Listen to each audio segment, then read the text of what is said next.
जय श्री राम बच्चों। जय Shri Ram. Class 11 physics chapter number 5 work energy and power.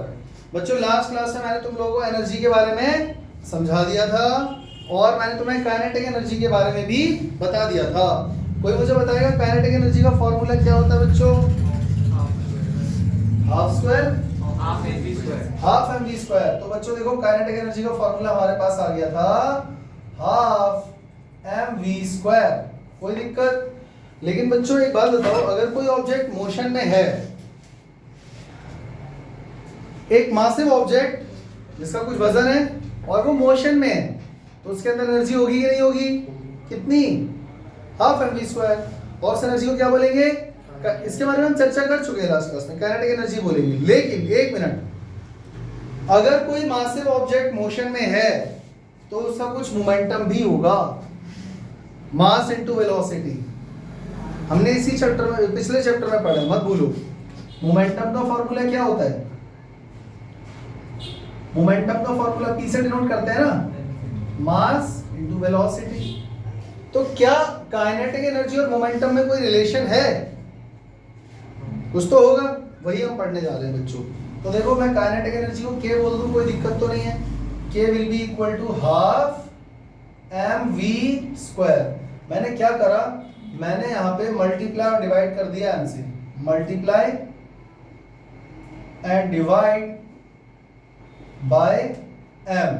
Maths में हम ऐसा कर सकते हैं ना, कर सकते हैं। तो k इज इक्वल टू हो गया 1/2m। देखो एक m से डिवाइड कर दिया और एक m से मैंने मल्टीप्लाई कर दिया, तो अब ये होल स्क्वायर बन गया। पहले सिर्फ v स्क्वायर था ना, अब m का भी होल का स्क्वायर हो गया, मतलब m स्क्वायर भी हो गया, क्योंकि एक m मैंने ऊपर मल्टीप्लाई कर दिया। एक डिवाइड, अरे काट दो यार, एक m से एक m वापस वही आ जाएगा, क्यों डर रहे हो? समझ गए बच्चों? k इज इक्वल टू कितना हो गया? p square by 2m। पूछो क्यों? क्योंकि मास इनटू वेलोसिटी क्या होता है? मोमेंटम। मालूम है ना, वो देखो उधर। तो मैंने एम वी स्क्वायर की जगह पी स्क्वायर कर दिया, 2m इधर मल्टीप्लाई हो जाएगा, तो पी स्क्वायर इक्वल टू कितना हो जाएगा? 2mk। तो p इज इक्वल टू कितना हो जाएगा? √2mk। समझ में आ गया? यानी कि अगर काइनेटिक एनर्जी दी हो और तुम्हें मोमेंटम फाइंड करना हो, मतलब काइनेटिक एनर्जी और मोमेंटम में डायरेक्ट रिलेशन ये है, kinetic energy is equal to p square by, देखो ये मैं तुम्हें बताऊं सच बात, 3 फॉर्मूले याद कर लो। 1 2 3। आप एक बार बताओ, मान लो काइनेटिक एनर्जी आपसे पूछी हुई है, तो ऑब्वियसली मास और वेलोसिटी तो देगा ना वो, कम से कम। जब तक मास और वेलोसिटी नहीं दोगे, मैं काइनेटिक एनर्जी कहां से निकालूंगा? अब मान लो आपको मास तो दे रखा है पर वेलोसिटी नहीं दी, तो मोमेंटम निकाल पाओगे? नहीं। लेकिन मान लो मोमेंटम दे रखा है, सॉरी मास दे रखा है, वेलोसिटी नहीं दी, काइनेटिक एनर्जी निकाल लोगे इस फॉर्मूले से? नहीं निकाल पाओगे। लेकिन हमें बदले में मोमेंटम दे रखा है, तब तो आ जाएगी काइनेटिक एनर्जी। आप ये फॉर्मूला लगा देना, p स्क्वायर बाई 2m। और फिर अगर ये याद है ना भाई, तो अलग से याद करने की जरूरत पड़ती नहीं है, क्योंकि इतना तो नॉर्मल कोई भी कर लेगा, 2m इधर भेज के अंडर रूट लगा देगा। तो काइनेटिक एनर्जी से अगर मोमेंटम निकालना हो तो ये रिलेशन है। समझ में आ गया? याद रहेगा? तो इस टॉपिक का नाम हमें क्या लिखना चाहिए था बच्चों? Relation between kinetic energy and momentum. क्या लिखोगे? Relation between kinetic energy and momentum. ये हेडिंग डाल देना और फिर उसके बाद तुम्हें ये लिख लेना उसके नीचे। कोई दिक्कत? चले आगे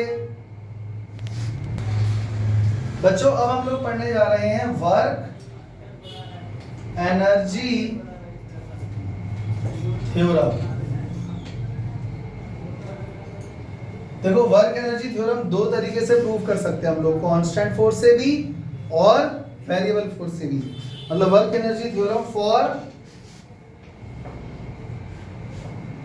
constant force, for constant force, और एक बार हम लोग वेरिएबल फोर्स लेके सॉल्व करेंगे। लेकिन इसके पीछे कॉन्सेप्ट क्या है, पहले कॉन्सेप्ट समझ लो बच्चों। इमेजिन करो कोई ऑब्जेक्ट रेस्ट पर है, मैंने उस पर फोर्स लगाया, वो कुछ दूरी तक डिस्प्लेस हुआ, या ये मान लो मैं वो कांस्टेंट फोर्स लगाए जा रहा हूं, तो क्या ऑब्जेक्ट में एक्सेलरेशन आएगा? आएगा।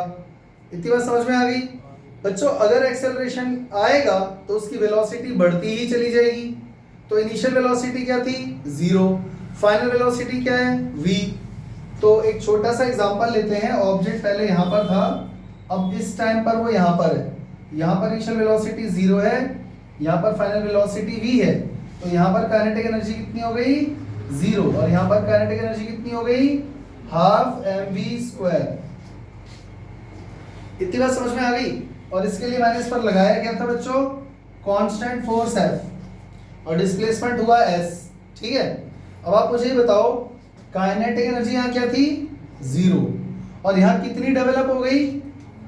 सम पॉजिटिव अमाउंट, हाफ mv²। तो ये एनर्जी इसके अंदर आखिर आई कहां से? मेरी बात समझ पा रहे हो भाई? यहां पर अगर इसके अंदर एनर्जी 0 है, कोई भी एनर्जी कह लो, काइनेटिक कह लेते हैं चलो, यहां पर काइनेटिक एनर्जी 0 है इनिशियल पॉइंट पे, यहां पर काइनेटिक एनर्जी इतनी सारी आ गई इसके पास, कहां से आ गई अपने आप? जबकि हम ये तुम कहोगे सर फोर्स लगाया इसलिए आ गई है, ऐसा हो गया वैसा हो गया, मोशन में है इसलिए आ गई काइनेटिक एनर्जी, सर आप ही ने बोला था। वो सारी बात तुम्हारी सही है, लेकिन मुझे ये बताओ एनर्जी इसके अंदर 0 से यहां तक कैसे आई? जबकि हम ये जानते हैं energy can neither be created nor be destroyed, it can only be converted from one form to another. तो बच्चों दिमाग लगाओ, क्या आप यहाँ पे इसके ऊपर वर्क डन नहीं कर रहे हो? मैकेनिकल फोर्स के मैकेनिकल एनर्जी काइनेटिक एनर्जी में कन्वर्ट हुई है। जो हमने यहाँ पर फोर्स लगाया और जो इसने डिस्प्लेसमेंट करा, क्या यहाँ पर आपने कुछ वर्क डन करा? वही work done exactly same amount में उसके अंदर काइनेटिक एनर्जी के फॉर्म में डेवलप हो गया है। कुछ समझ में आया कि नहीं? आ गया? यानी जब किसी, देखो अपने आप तो मोशन में नहीं आ गया होगा, वो मोशन में लाने के लिए तो आपने फोर्स लगाया, डिस्प्लेसमेंट हुआ, तो जो भी आपने वर्क डन करा, क्योंकि वर्क डन और एनर्जी की यूनिट सेम होती है, तो जो भी आपने वर्क डन करा उसके ऊपर वही उसके अंदर काइनेटिक एनर्जी के फॉर्म में डेवलप हो गया। आगे बात समझ में? अब इसी में एक छोटा सा केस और लेते हैं बच्चों। क्या ये जरूरी है कि इनिशियल वेलोसिटी 0 ही हो सकता है इसकी इनिशियल वेलोसिटी कुछ हो u, तो उस समय इसकी काइनेटिक एनर्जी कितनी हो जाएगी? Half mv²। और फाइनल वेलोसिटी इसकी v है, तो वो हाफ mv² हो गया। ये काइनेटिक एनर्जी ज्यादा है, ये काइनेटिक एनर्जी ऑब्वियसली इससे कम होगी। तो अब मुझे ये बताओ, अगर ये ke1 है, ये ke2 है, तो ke1 और ke2 में से कौन बड़ा है बच्चों? भाई आपने फोर्स लगाया ना, उसके अंदर एक्सेलरेशन आया, फाइनल वेलोसिटी बड़ी है, तो काइनेटिक एनर्जी ये वाली बड़ी होगी, फाइनल वाली। तो ये एनर्जी, काइनेटिक एनर्जी इससे बड़ी क्यों है? या अगर मैं ये कहूं कितनी बड़ी है, तो आप ke2 में से ke1 माइनस कर दोगे। देखो ये कंफर्म है कि v u से बड़ा है, तो फाइनल काइनेटिक एनर्जी इनिशियल से बड़ी होगी। ये बड़ी है, ये समझ में आ गया। कितनी बड़ी है? माइनस करोगे बच्चों, माइनस करोगे तो कितना आएगा?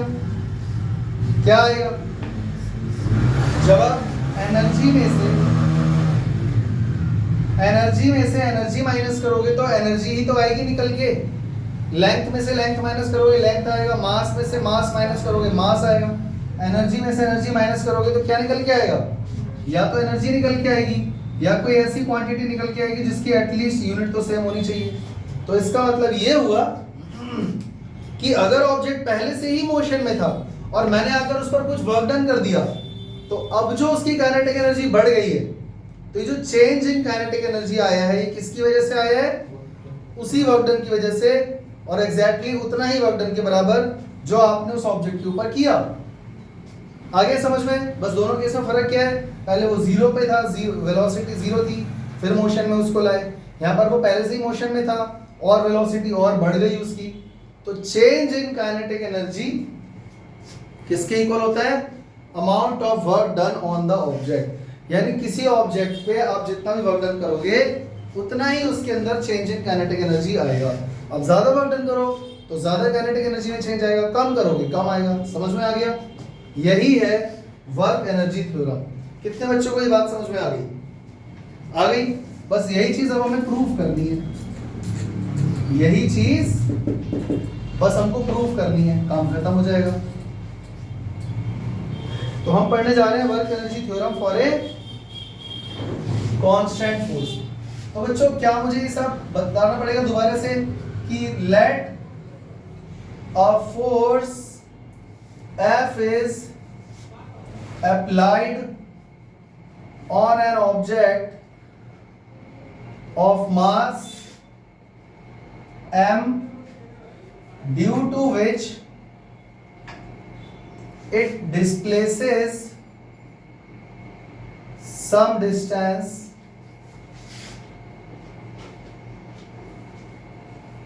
s and its velocity increases from u to v। यहां तक बात समझ में आ गई? तो ये सारे पैरामीटर आपको डिफाइन करने पड़ेंगे। तो ये सारे पैरामीटर डिफाइन कर लोगे ना बच्चों, m क्या है, u क्या है, v क्या है, f क्या है, s क्या है, a क्या है, इसका एक्सेलरेशन भी डेवलप होगा तो a हो जाएगा वो। ये सारी चीजें लिख लोगे या मैं लिख के दूं? समझ गए ना? वैसे वो सारी चीजें इसमें आ चुकी हैं बट फिर भी लिख देना, एग्जाम में जब डिराइव करना पड़ता है तो थोड़े 2-4 लाइनें लिखनी पड़ती हैं। तो बच्चों मुझे ये बताओ यहाँ पर कौन सी इक्वेशन ऑफ मोशन लगाओगे आप? पक्का कोई ऐसी इक्वेशन ऑफ मोशन हम लगाएंगे जिसमें सारे टर्म्स आते हो। ये जो यहाँ पर मेंशन है तो हम लगाएंगे second equation of motion, v² minus u² equal to 2as। यहाँ तक कोई दिक्कत समझ में आ गया? अब बच्चों इसमें मैंने दिमाग लगाया कि अगर मैं दोनों तरफ LHS और RHS में हाफ m से मल्टीप्लाई कर दूं, मतलब multiply both sides by 1/2m या m/2 भी बोल सकते हो, तो क्या होगा बच्चों चेक करो। ये हो जाएगा 1/2mv², ये हो जाएगा 1/2mu² और ये हो जाएगा 1/2m इंटू 2as। 2 से 2 कट जाएगा। बच्चों चेक करो कहीं ये फाइनल काइनेटिक एनर्जी तो नहीं आ गई? Half mv² final velocity, final velocity को अगर हाफ mv² फॉर्मूले में डालोगे फाइनल काइनेटिक एनर्जी आ जाएगी। कहीं ये इनिशियल काइनेटिक एनर्जी तो नहीं आ गई जिसको हम ke1 बोल रहे थे? और ऐसा करने पर किसके इक्वल आया चेक करो,mas। m इंटू a क्या होता है? फोर्स। s होता है डिस्प्लेसमेंट।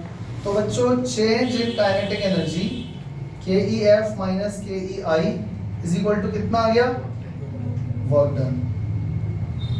हो गया प्रूफ। यही चीज हमें प्रूफ करनी थी ना, पहले ये चीज मैंने डायरेक्ट लिख दी थी समझाते टाइम, अब ये प्रूफ होकर आ गया। तो हम क्या लिखेंगे? हेंस चेंज इन, या आप ये भी बोल सकते हो इंक्रीज इन काइनेटिक एनर्जी, वैसे चेंज इन ज्यादा बेटर रहेगा। Kinetic energy is equal to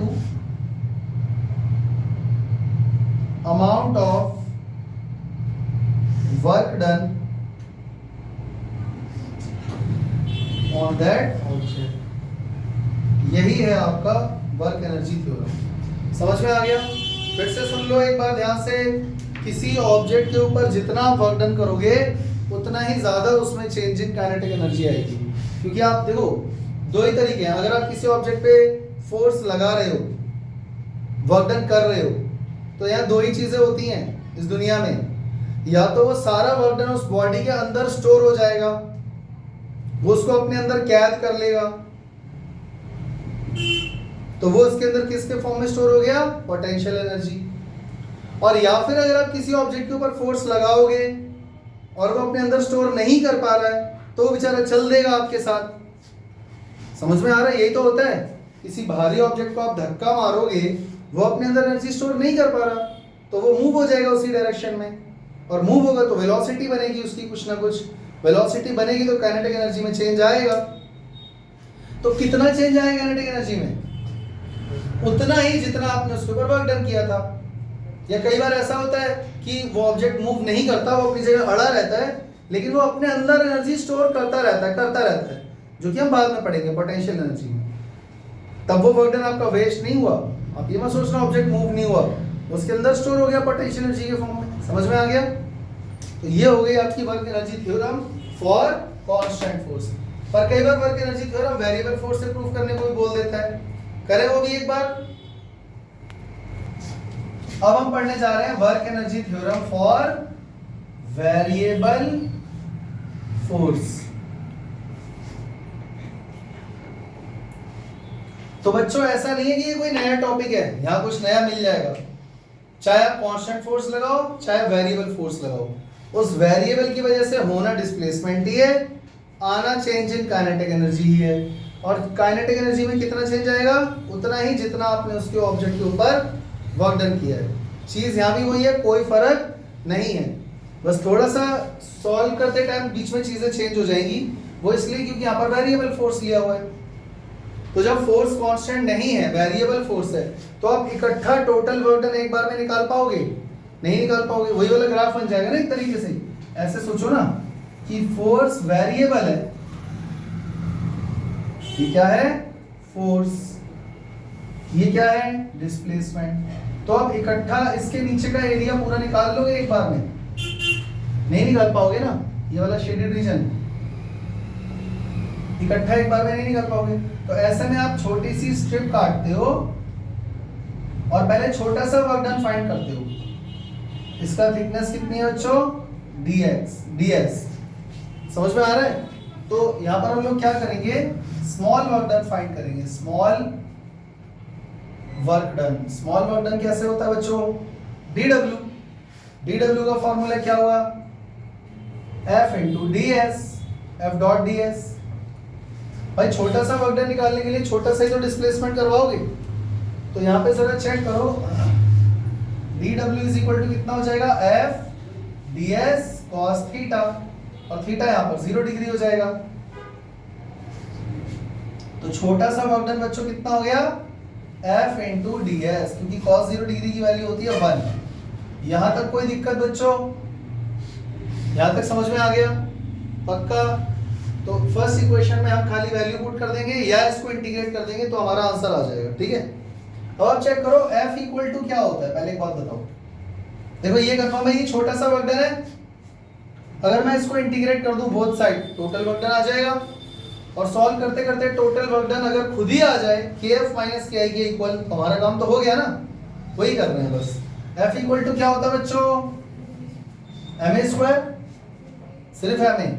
तो F इक्वल टू कितना हो गया बच्चों? m dv by dt। अब यार बार बार मत पूछो, acceleration rate of change of velocity होता है, dv बाई dt होता है। Put this value in equation number first, तभी तो इंटीग्रेट कर पाओगे। तो dw इज इक्वल टू कितना हो गया? F की जगह आ जाएगा m into dv by dt into ds। अब अगर मैं इस ds को dt के नीचे लिख दूं कोई दिक्कत तो नहीं है? क्या हो जाएगा? dw is equal to m into dv into ds by dt। और बच्चों ds बाई dt क्या होता है जल्दी बता दो? Rate of change of displacement क्या होता है? वेलोसिटी, यानी ये बन गया v और विद रिस्पेक्ट टू dv।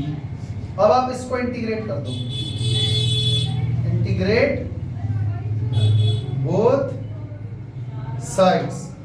तो बच्चों चेक करो, अगर आप dw का इंटीग्रेशन करोगे तो क्या आएगा?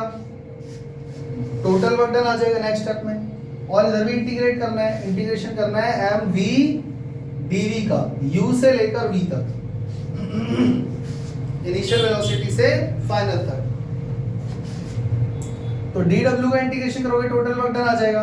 इंटीग्रेशन करते टाइम कांस्टेंट बाहर आ जाता है, वेलोसिटी v पावर 1 है, इसका इंटीग्रेशन करोगे v स्क्वायर बाई 2 आ जाएगा। और एक बार लोअर लिमिट एक बार अपर लिमिट, तो एक बार अपर लिमिट पुट करोगे एक बार लोअर लिमिट पुट करोगे, क्या आ जाएगा? v square by 2 minus u square by 2। तो work done is equal to कितना हो गया? m v square by 2 m u square by 2।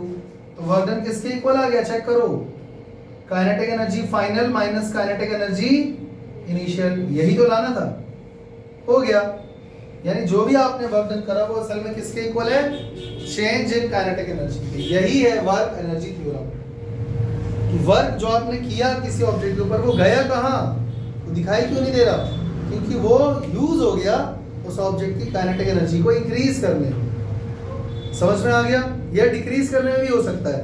अगर ऑब्जेक्ट आपकी तरफ आ रहा है, आप ऑपोजिट डायरेक्शन में फोर्स लगा रहे हो, तो वही work done decrease, kinetic energy को डिक्रीज करने में लग जाएगा। समझ में आ गया? इसीलिए ज्यादा बेटर बोलना ये होगा कि चेंज इन काइनेटिक एनर्जी, ना कि decrease. Change in kinetic energy is equal to the amount of work done on that object. आगे समझ में? यही है तुम्हारी वर्क एनर्जी थ्योरम। चले आगे बच्चों, यहां तक क्लियर है? चलते हैं बच्चों अगले टॉपिक की तरफ, जो कि है पोटेंशियल एनर्जी। पोटेंशियल एनर्जी, कोई मुझे बताएगा पोटेंशियल एनर्जी क्या होता है? पोटेंशियल एनर्जी होती है, यही लिख के आना पेपर में भी, और मेरा नाम जरूर लगाना, वहां पे नीचे लिखना नाम मेरा सर ने पढ़ाया था। पोटेंशियल एनर्जी के बारे में आपको जो भी पता है, सही गलत थोड़ा बहुत कम ज्यादा, इंग्लिश में हिंदी में सब कुछ बोल सकते हो, फॉर्मूला ऐसा यूनिट जो पता है। एक बच्चे ने बोला mgh, चलो भाई लिख देते हैं पोटेंशियल एनर्जी, उसने बोला mgh बोल दिया, बस खत्म हो गया। और कुछ? Energy acquired by an object while being on rest. Energy acquired by an object while being on rest. When being on rest. जब कोई ऑब्जेक्ट रेस्ट पे रहकर एनर्जी एक्वायर करता है, ठीक है, कह सकते हैं। और बताओ? एनर्जी एक ऑब्जेक्ट के पास होती है जिसमें से काइनेटिक एनर्जी आती है उसके अंदर। पोटेंशियल जो होता है एनर्जी एक्वायर्ड करने। एक बच्चे ने बोला एक ऑब्जेक्ट है जिसके अंदर एक ऐसी एनर्जी होती है जिसकी वजह से काइनेटिक एनर्जी आती है। वो कन्वर्ट, जैसे मान लो ये पेन है, हाँ अब इसके अंदर काइनेटिक एनर्जी आने वाली है, ये देखो, तो ये काइनेटिक एनर्जी इसने अपनी पोटेंशियल एनर्जी खर्च करी है, तब आया है, पर वो तो मैंने फोर्स दिया तब हुआ ना, तो फोर्स पोटेंशियल एनर्जी में कन्वर्ट तो वो तो वर्क डन हुआ जब मैंने बाहर से दिया। उसके अंदर जो स्टोर थी वो कहाँ है? ड्रॉप कर दो। ड्रॉप करेंगे तो mgh बन जाएगा।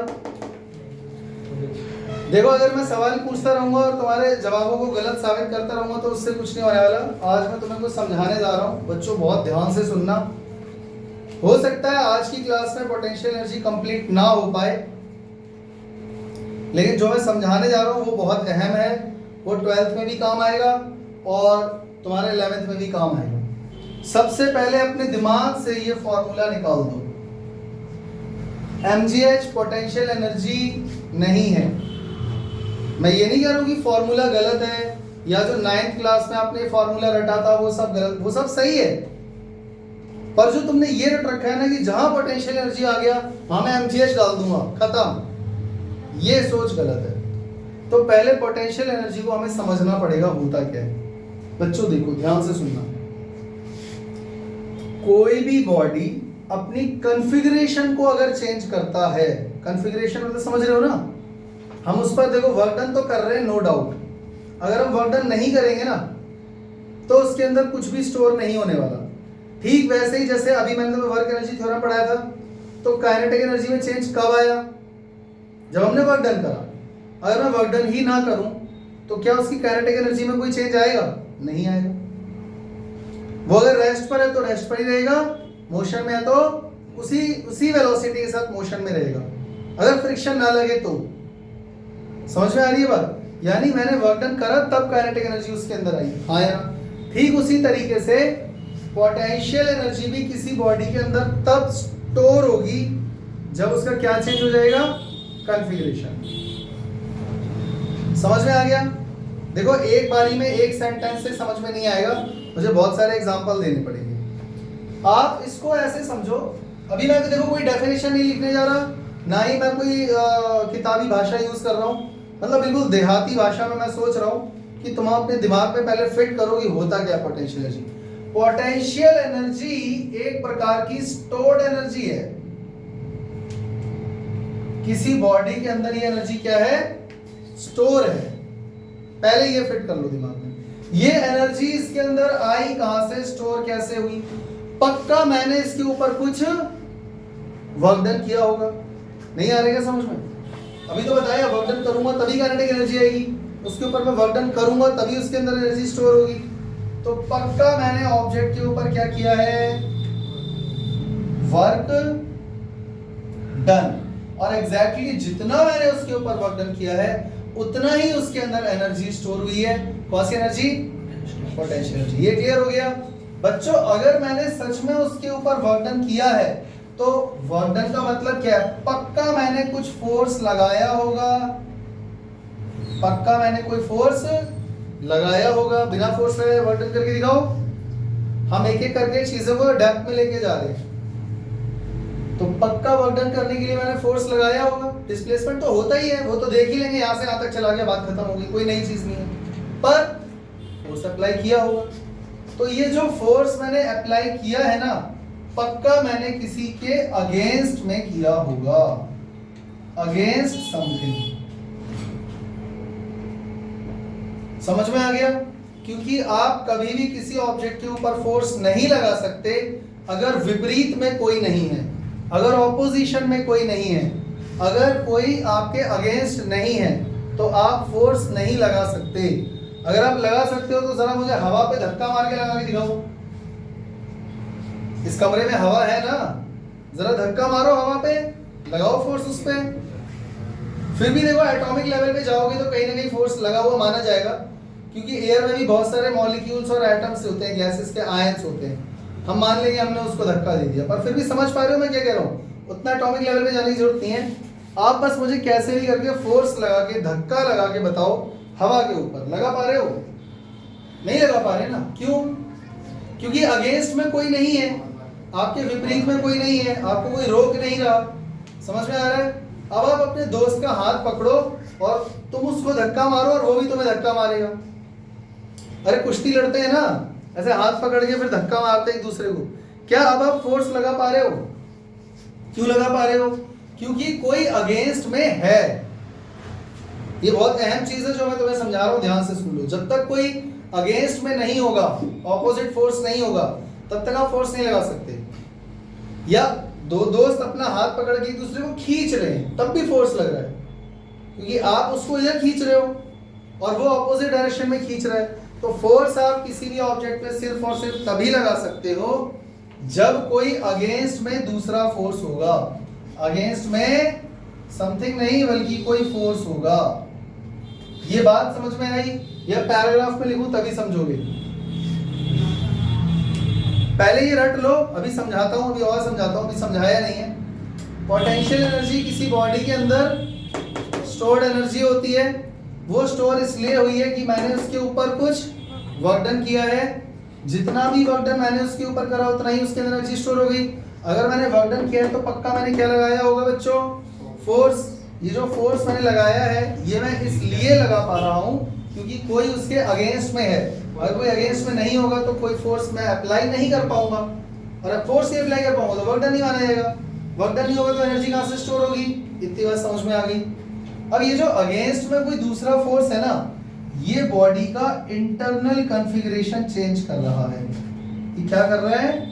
इंटरनल कॉन्फ़िगरेशन को चेंज कर रहा है, या ये कहो कि रिटेन कर रहा है, उसको वापस उसी अवस्था में लाना चाह रहा है। थोड़ा इसको और बेहतर तरीके से समझने के लिए एग्जांपल दूं। बच्चों इसको जानते हो क्या कहते हैं?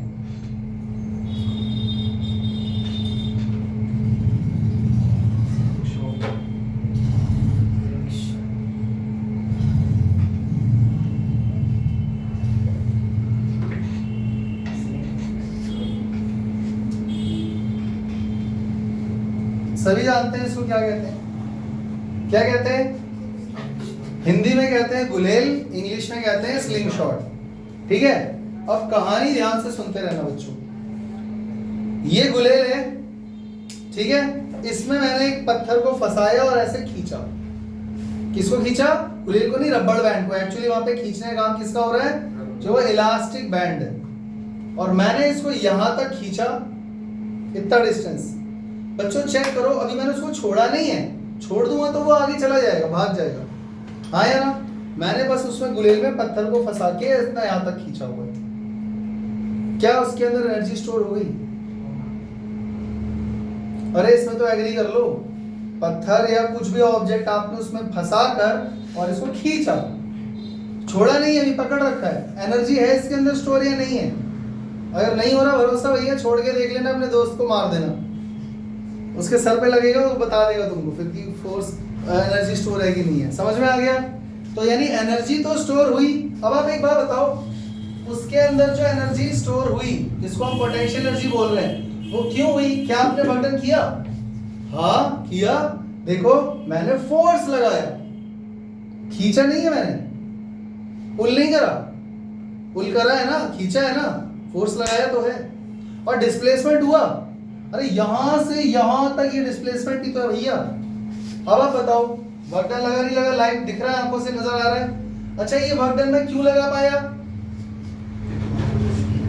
क्योंकि मैंने फोर्स अप्लाई करा, क्योंकि मैंने फोर्स, देखो डिस्प्लेसमेंट तो हो गई, वो तो कॉमन सी बात है। फोर्स अप्लाई आपने करा या नहीं करा? करा। क्या ये फोर्स के किसी के अगेंस्ट करा है मैंने? हाँ, इलास्टिसिटी के अगेंस्ट मैंने फोर्स लगाया। यानी मुझे कौन रोक रहा था? Elastic band. वो खींचना नहीं चाहता, वो अपनी उसी ओरिजिनल कॉन्फ़िगरेशन में रहना चाहता है, लेकिन मैं उसको जबरदस्ती खींच रहा हूँ। यानी मैं किसी के अगेंस्ट काम कर रहा हूँ, फोर्स लगा रहा हूँ। यानी अगर वो अगेंस्ट में नहीं होता तो क्या मैं खींच पाता? नहीं। अच्छा मैं ज्यादा खींचूंगा अगर तो क्या होगा? तो ज्यादा एनर्जी स्टोर होगी। नहीं आया समझ में? आप कम फोर्स लगाओगे, कम वर्क डन करोगे, कम एनर्जी स्टोर होगी।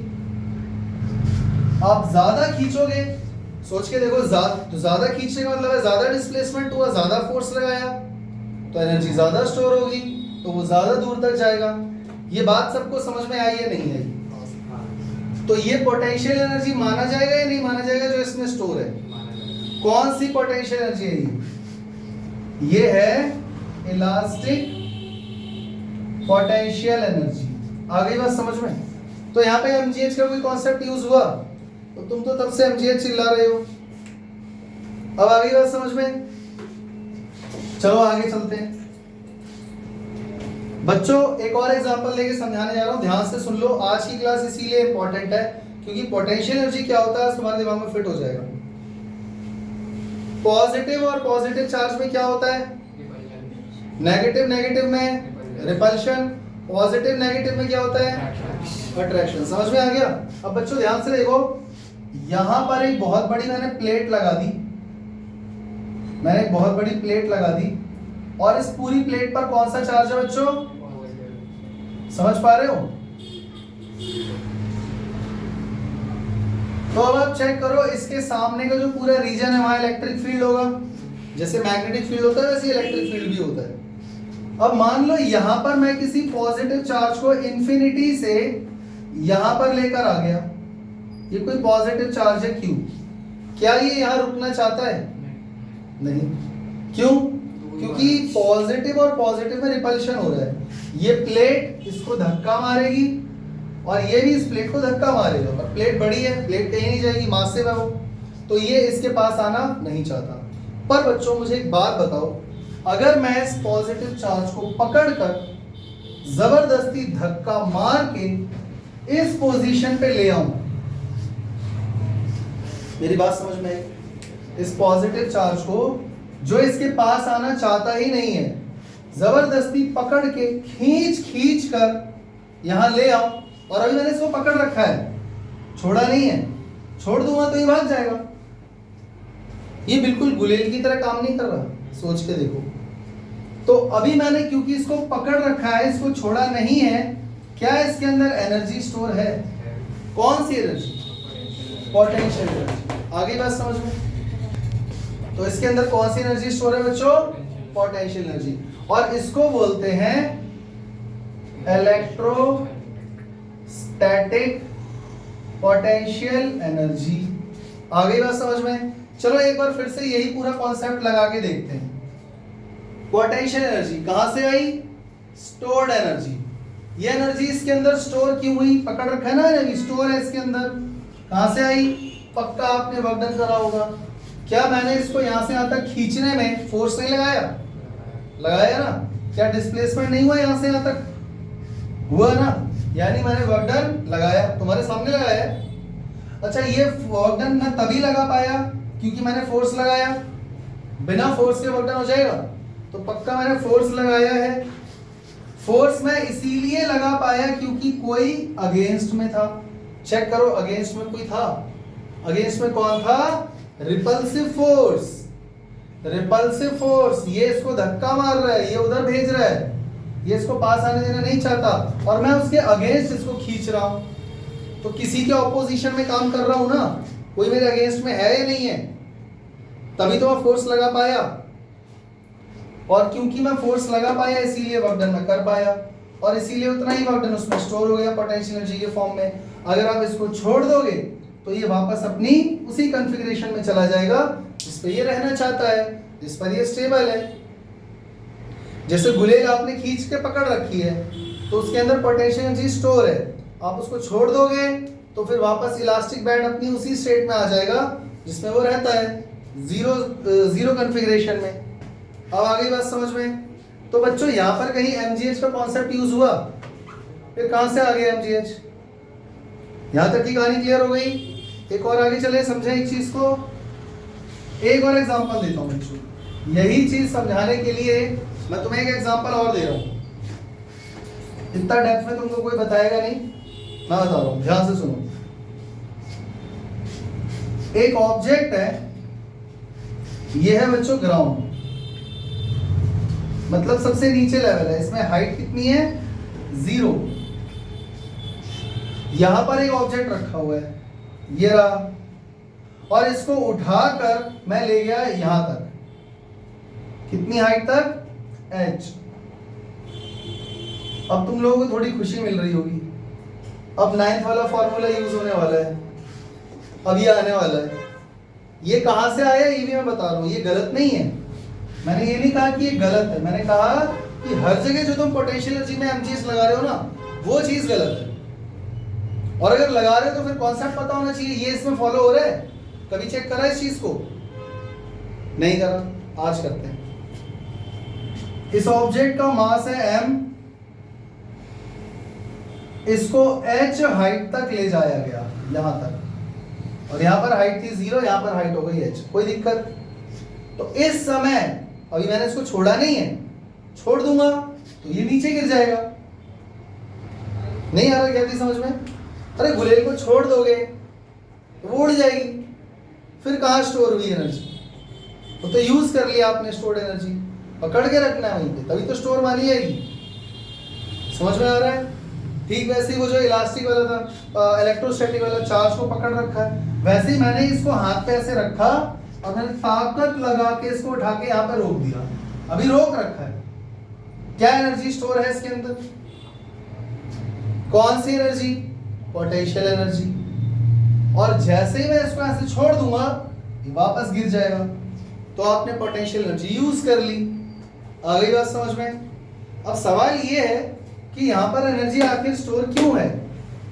तो दिमाग लगाओ, इसके अंदर अगर सच में पोटेंशियल एनर्जी स्टोर है तो पक्का आपने कुछ वर्क डन करा होगा। तो वर्क डन करा आपने यहाँ पे?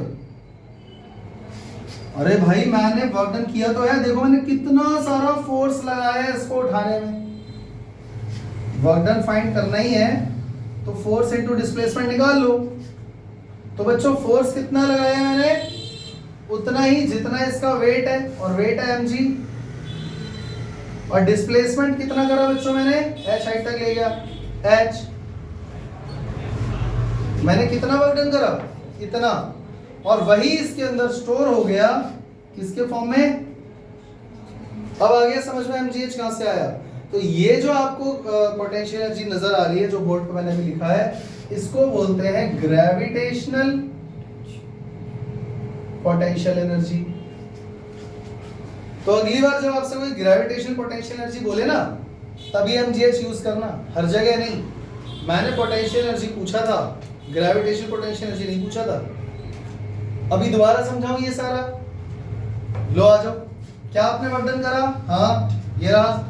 क्या मैंने उसके लिए फोर्स अप्लाई करा? हाँ ये देखो फोर्स लगाया, डिस्प्लेसमेंट भी हुआ। फोर्स इसीलिए लगा पाया क्योंकि कोई अगेंस्ट में था या नहीं था? जब मैं से ऊपर उठा रहा था तो ग्रेविटी नीचे खींच रही थी। अगर कोई अगेंस्ट में होता ही नहीं तो मुझे फोर्स लगाना ही नहीं पड़ता। नहीं आ रहा समझ में? आ रहा है समझ में? तो किसी के अगेंस्ट काम किया ना। और अगर मान लो कोई अगेंस्ट में नहीं होगा तो फोर्स लगाना नहीं पड़ेगा, तो वो अपनी ओरिजिनल कॉन्फ़िगरेशन में ही रहेगा, क्योंकि छोड़ दूंगा इसको तो वापस उसी स्टेट में आ जाएगा। क्लियर हो गया? पक्का? और एग्जांपल दूं? एक और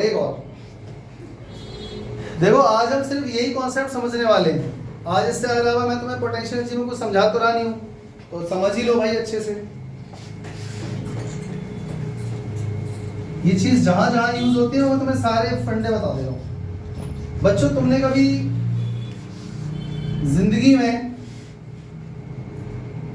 स्प्रिंग नाम की चीज देखी या सुनी है?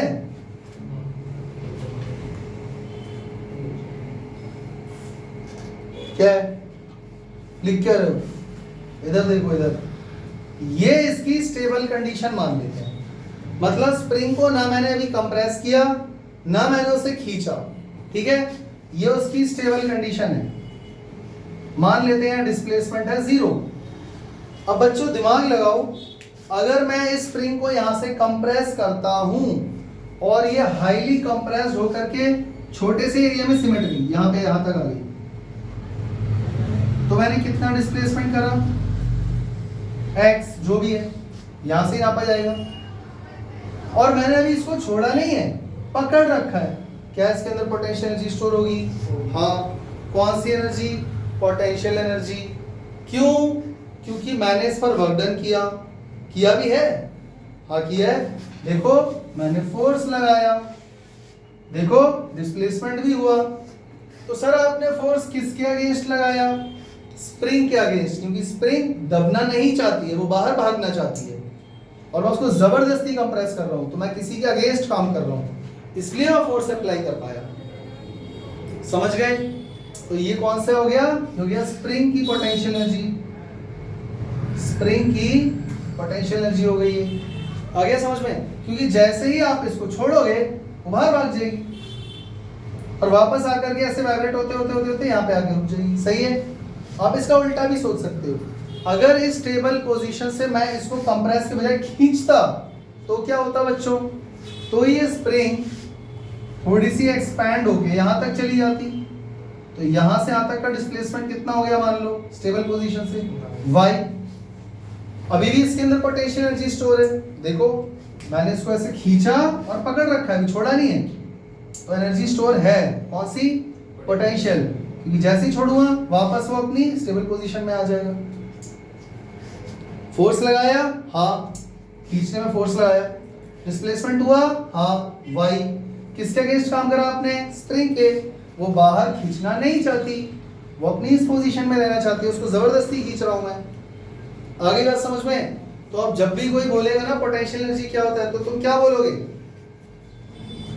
पोटेंशियल एनर्जी किसी भी बॉडी के अंदर स्टोर वह एनर्जी होती है जो उस वर्क डन के इक्वल होती है जो हमने इस ऑब्जेक्ट के ऊपर किया, उसकी कॉन्फ़िगरेशन को चेंज करने के लिए, उसकी जीरो कॉन्फ़िगरेशन से एक नई कॉन्फ़िगरेशन में लाने के लिए जो हमने वर्क डन किया, वही वर्क डन उस ऑब्जेक्ट के अंदर स्टोर हो गया है पोटेंशियल एनर्जी के फॉर्म में। कुछ समझ में आया या नहीं? आ गया? तो नेक्स्ट क्लास में हम लोग इसको फिर आगे डील करेंगे। मिलते हैं नेक्स्ट क्लास में, तब तक के लिए जय हिंद, जय श्री राम। जय श्री